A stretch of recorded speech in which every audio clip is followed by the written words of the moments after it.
Over the course of the last 9 months or so, I've been slowly picking my way through each of the X-Files Sideshow collectibles figures. And today I'm coming to the last one in my personal collection, which is the John Doggett. Now, looking back from the viewpoint of 2022, this might seem like an odd release, a strange character to make an action figure of, especially given his relatively short tenure on the show.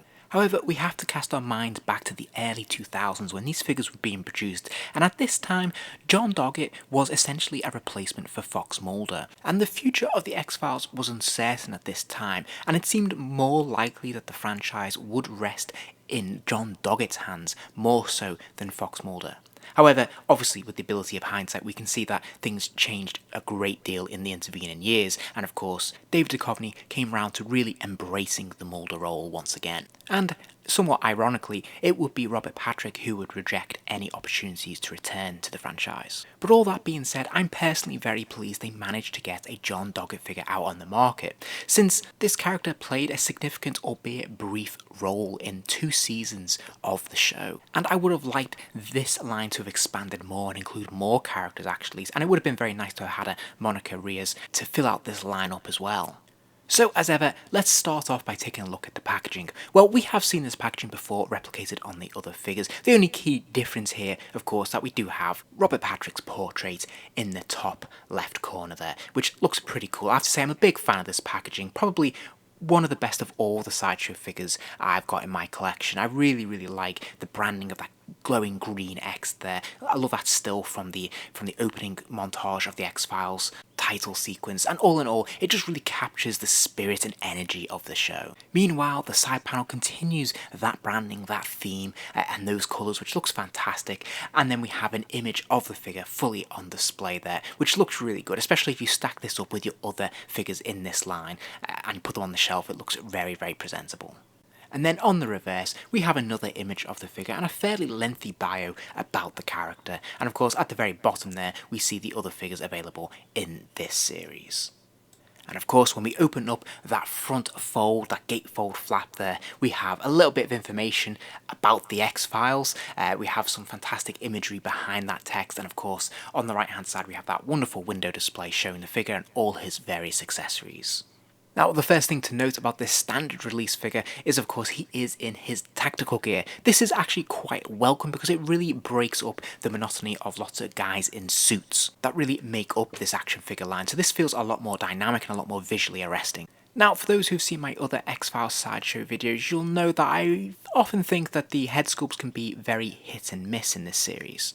But I'm really pleased to say that I think that John Doggett is actually very good. I think this is a very good likeness of the actor Robert Patrick. I think the overall look, texturing and paint apps have been very nicely applied to this figure, so it looks pretty solid. I have to say that I think this is a very good likeness. Now, this figure boasts quite a lot of detail, lots of miniature details that are really fun, and one of them is this headset that he has that loops round into his ear from one side of his head and loops all the way around to the other side and into the alternate ear. So he's got the microphone and he's got the headphones there, all as one setup, and this looks really very cool and fits very securely. I've had no issues with this coming loose or coming away, and it looks fantastic. Now, most of the detail in this figure comes from this tactical vest, which I think is very nicely done. It does have functioning pockets in both breast pockets, which is great. So there's a little bit of Velcro there so you can put things in them if you wish. They fold down and look pretty nice. We can see the nice mesh over the shoulders as well. You'll notice that he does come with a number of accessories which fit into these pockets. So for example, he has his flask here, which I think is quite cool. I've put it in his top right hand breast pocket, which I think is nice. There's an extra little flap there that doesn't really function, but I think is a nice touch to have nevertheless. He does also come with this fantastic walkie-talkie, which is very nicely detailed. I particularly like the coil wire, which is flexible, and there's even an option to disconnect it from the headset if you so wish. But I think this is very nicely done, very nicely painted, lots of little details on it, and it looks really authentic. And if you want, you can put this in his hand or you can just slide it into the top of his belt there, but it looks pretty nice. Now, he also has a functioning zip as well, which is nice, and underneath we can see obviously that he has a nicely tailored polo neck underneath. And if we flip the figure around on the reverse, we can see some more details of the tactical vest. We can see obviously how it's held together with Velcro at the top there, which can be removed. removed, and of course there's those lovely little details with the ringlets and of course the wires holding them in place. So I think this is very, very nicely done, and it looks really good. I really like that mesh effect. It looks very authentic. And attached to the side of this tactical vest, there is actually a pocket where you can put his flashlight as well, or his torch that he comes with as part of one of his accessories, and it just fits perfectly in there and is velcroed tight. And for anyone who's bought any of the Bond action figures from Sideshow will recognise this watch that he's been given as well, which is a nice touch. It is essentially one solid rubber piece which clips together at the bottom, and of course the individual dials are actually etched in there. Now, by today's standards, this does look a little bit quaint, a little bit simplistic, but I have to say, for the time, I remember this feeling really authentic and being a proper evolution of what these action figures could do. So I still have affection for this, and I still think it does the job perfectly well. And then finally we have his rubber boots, and at first glance you could be forgiven to thinking they are just shoes, but actually when you fold up the cuffs of his trousers there, you can see the full boot length effect, and these are quite nicely detailed. They don't have real laces, they are all one solid rubber piece, but they still look pretty good. And then moving on to the articulation, no great surprises here. This is the standard articulation that we saw from Sideshow at the time, but he has a ball joint in the neck which allows his head to spin all the way around from side to side. He can look up and down a really good distance too. He has ball jointed shoulders which really allow the arm to go up and out, quite a huge range of motion on this shoulder joint, which is fantastic. This is supported with a double jointed elbow, so he can really get his arm right the way back there to touch his head if he wants to. There's actually a swivel at the lower arm as well to allow the wrist to fully rotate, and then there's a further pin swivel at the wrist, so again the hand can rotate 360 degrees, and of course it can also hinge inwards and outwards as well. He also has a ball joint in the chest, so there's some articulation here that allows him to bend from side to side, move forwards and backwards, and even rotate as well. And then there's also another complementary ball joint at the waist, although it really only allows movement from side to side. There's not much give when it comes to going forwards or backwards.